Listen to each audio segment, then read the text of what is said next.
श्रीराम जय राम जय जय राम. 12. कोणत्याही परिस्थितीत वृत्ती स्थिर ठेवावी. अमानित्व हा देहाचा धर्म आहे. दुसऱ्याचा मोठेपणा राखून आपला मोठेपणा वाढवावा. दंभ हा मनाचा धर्म आहे. तो दुसऱ्याला फसवण्याकरता नसावा.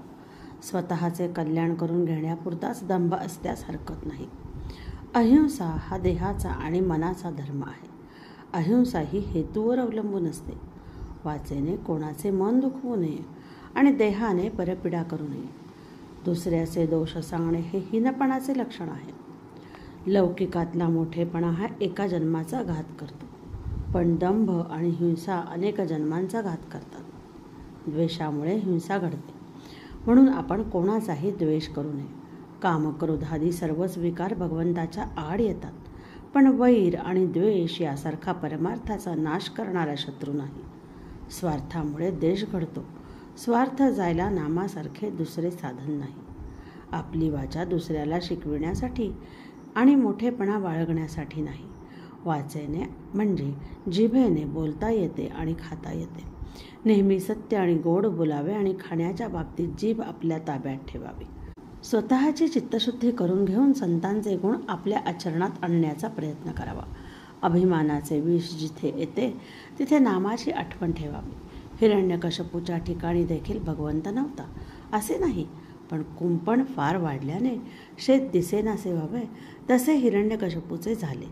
स्वतःच्या ठिकाणी भगवंत आहे हे हिरण्यकश्यपू अभिमानामुळे विसरला. त्यामुळे भगवंताला खांबात दिसावे लागले.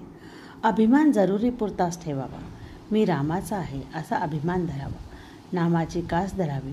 नारायणाचे दर्शन व्हावे असे नाही. प्रल्हाद म्हणाला, नाम नाही सोडणार असे म्हणाला. लहानपणाची वृत्ती चांगली असते. लहानपणात चूक नाहीच आणि सगळा फायदाच असतो. भगवंताजवळ आपण लहान मूल झाल्याशिवाय त्याला कृपेचा पान्हा फुटणार नाही. म्हणून आपण भगवंतापाशी लहान व्हावे. लहानपण हे वयावर अवलंबून नसून आपल्या वृत्तीवर अवलंबून असते. कोणाविषयीही वाईट विचार मनात आणू नयेत. त्यापासून आपलेच मन गढूळ होते. माझा प्रपंच जसा व्हायचा असेल तसा हो, पण तुझा विसर मला पडू देऊ नकोस असे परमेश्वराला अनन्यतेने म्हणावे.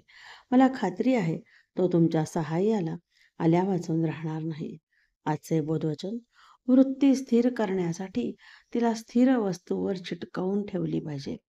भगवंत ही अशी एकच वस्तू स्थिर आहे. जय जय रघुवीर समर्थ. जानकी जीवन स्मरण. जय जय राम. श्रीराम जय राम जय जय राम.